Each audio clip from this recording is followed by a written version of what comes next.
let's shift our attention now to another big story. Rahul Gandhi's foreign trips have now come under criticism and scrutiny, and this time around it is not from the opposition leaders but from the CRPF that has spoken about Rahul Gandhi's trips and has written a letter now to Rahul Gandhi and Mallikarjun Kharge. In this letter, the CRPF has in fact cited 6 different foreign trips that Rahul Gandhi had undertaken, including London, Qatar and Malaysia as well. The CRPF has in fact pointed out many objections and the reason why these trips have come under scrutiny. The CRPF has written that Rahul Gandhi had failed to comply with the mandatory measures that are in place in line with his security, going on to say that this has happened on multiple occasions, not just once but multiple occasions when he did not comply with the mandatory measures that are in place, going on to say that such lapses actually weaken the effectiveness of the security that has been provided to him, saying that this could expose Rahul Gandhi to potential risks. My colleague Priyank is joining us on the broadcast with the details. Priyank, quite often Rahul Gandhi's trips anywhere outside the country have come under severe criticism, but politics of it aside, there is also now serious concern that has been raised by the CRPF, alleging that there have been violations. What are the details of the letter that the CRPF has written? Good morning, Pratibha. This is the letter which was sent to Rahul Gandhi and Mallikarjun Kharge by the Central Paramilitary Forces CRPF security wing.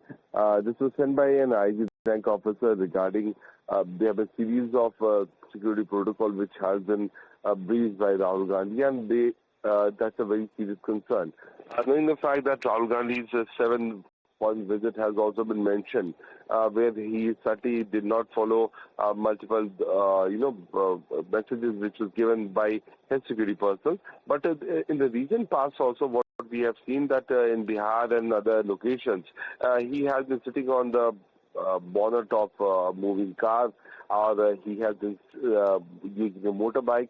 Wherever he goes, certainly there has to be a high level of security presence which he should also accept. It's a very serious concern because Rahul Gandhi belongs from a family which already had 2 losses in their family because of the terror attack or the terrorists who attacked his family members, including his father and his grandmother.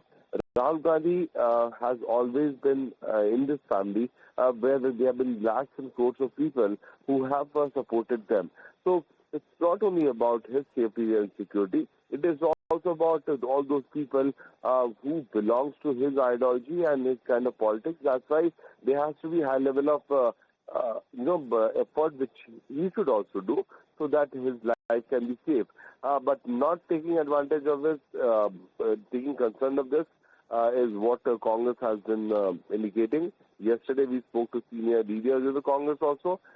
They have certainly started another same repeated blame game on Prime Minister Modi and Amit Shah that whenever Rahul goes abroad, there is spying which the government wants to do on him. That's why he has been breaching the protocol, which is certainly not digestible logic which is being given by them. Okay, all right, Priyank, thank you for joining us with those details. And of course, it does have political contours as well. And this has provided ammunition to the BJP as well, which has yet again targeted Rahul Gandhi. Listen in. Rahul ji को विदेश जाना पसंद है, ये सबको पता है. विदेशी भी ज्यादा पसंद है, विदेशी कंटेंट भी ज्यादा पसंद है, विदेश से ही डॉक्यूमेंट बन के आते हैं, ये सारी बातें पता है. पर इसका मतलब ये नहीं है कि राहुल गांधी जी जो नेता प्रतिपक्ष के पद पर आसीन है, वो अपनी सुरक्षा के साथ इस प्रकार का खिलवाड़ करें. क्या राहुल गांधी जी ये पहली बार हो रहा है? इससे पहले भी एसपीजी सिक्योरिटी और एसपीजी की अथॉरिटीज ने बोला था कि कैसे राहुल गांधी अपनी सिक्योरिटी को दरकिनार करते हुए सिक्योरिटी को साथ नहीं ले जाते हैं जब वो विदेश जाते हैं. विदेश में ऐसी कौन सी मुलाकात, मीटिंग या डिस्कशंस होते हैं जिससे आप सीक्रेटिव और कॉन्फिडेंशियल रखना चाहते हैं? But the question is, has Rahul Gandhi actually violated the protocol